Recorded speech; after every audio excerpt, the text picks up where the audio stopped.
Hi guys, my name is Samuel, Super Forex Technical Analyst.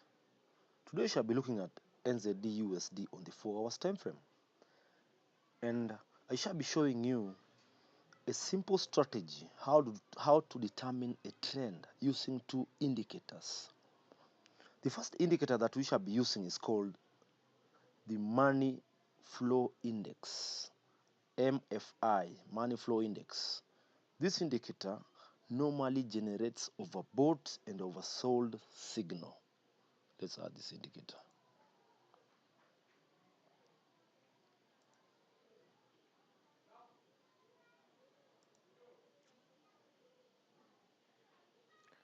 When the money flow index is above 80, it's considered overbought.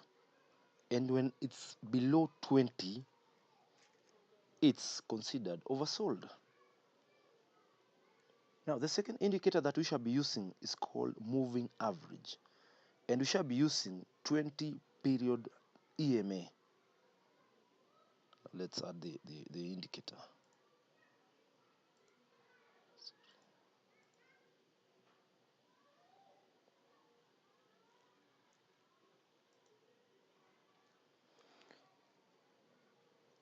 We'll be using 20 period.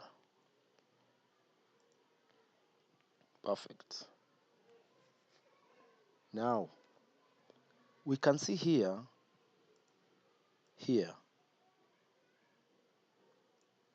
the price was overbought.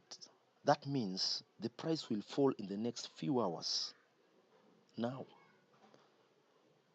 we need to wait for this 20 period EMA to be above the price.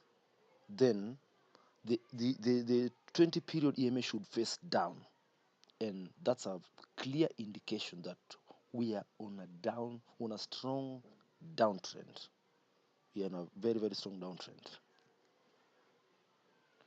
I hope this works for you. Thank you so much for watching.